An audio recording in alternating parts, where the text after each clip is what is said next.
আমরা চাই এখন যারা জুলুমের শিকার হয়ে জেলখানায় বন্দী আছে, আমরা চাই এখন যারা জালিমের জেলখানায় বন্দী আছে, অনেকের মুক্তি দিয়ে দিয়েছে, আমরা তো সাধুবাদ জানাই, ওয়েলকাম জানাই।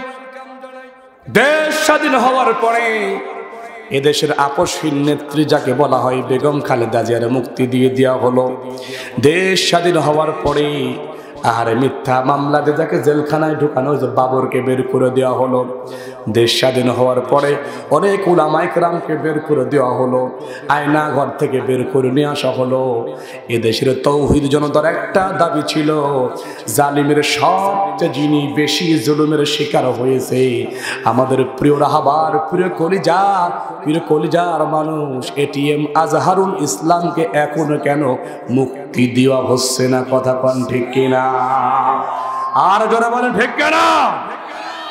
আমরা দেখেছি, আমরা চাই বাংলাদেশে আর কোন বিশৃঙ্খলা দেখতে চাই না, আমরা আর এই বাংলাদেশে আর কোন বৈষম্য দেখতে চাই না। কয়েকদিন আগে সারা বাংলাদেশে এই এটিএম আজহারুল ইসলামের জন্য বিক্ষোভ মিছিল সমাবেশ করেছে বাংলাদেশ জামাত ইসলামী, তার ভিতর রাজবাড়ী জেলা করেছেন। আমরা এরকম বিক্ষোভ দেখতে চাই না, আমরা মিছিল দেখতে চাই না। আমরা চাই গত 17 বছর ধরে যারা জালিমের বহিঃপ্রকাশ দেখিয়ে আমাদের প্রিয় রাহাবারদেরকে, যারা 11 জনকে মতো জেলখানার ভিতরে মেরে ফেলেছেন, আমাদের প্রিয় রাহাবারদেরকে ফাঁসির কাস্তে ঝুলিয়ে দিয়েছেন। উল্লেখযোগ্য এই রাজবাড়ির পাশেই ফরিদপুরে শহীদ আব্দুল কাদের মোল্লা, শহীদ আলী হাসান মোহাম্মদ মুজাহিদ, এই যে আপনার মানিকগঞ্জের শহীদ বীর কাশেম আলী, ওই যে শেরপুরের শহীদ কামরুজ্জামান, ওই যে পাবনার মওলানা মতিউর রহমান নিজামী, আর ওই যে চট্টগ্রামের দিকে আমরা দেখেছি শহীদ সালাউদ্দিন কাদের চৌধুরী, আমরা দেখেছি জেলখানার ভিতরে অনেক ভাই, অধ্যাপক গোলাম আজম রাহিমাহুল্লাহ, পাবনার মওলানা আব্দুল সুবহান সাহেব সহ অসংখ্য মানুষকে মেরে ফেলানো হয়েছে।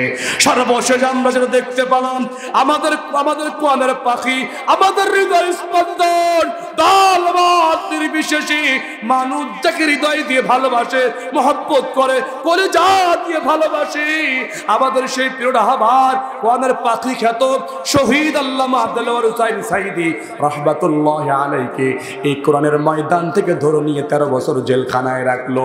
বাতিল সহ্য করতে না পেরে ভারতের প্রেসক্রিপশনে ছাত্রলীগের ডাক্তার দ্বারা বিষ প্রয়োগ, ইনজেকশন পুশ করে তোমরা মেরে দিয়েছো। কথা কোন ঠিক কিনা?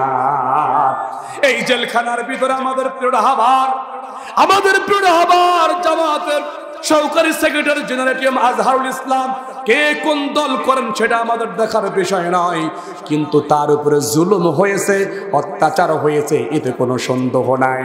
আমরা ঠান্ডা মাথায় বলছি, সোজা কথা বলছি, পরিষ্কার কথা বলছি, ক্লিয়ার কথা বলছি, আমাদের প্রিয় রাহাবারকে দ্রুত মুক্তির ব্যবস্থা করে দিতে হবে।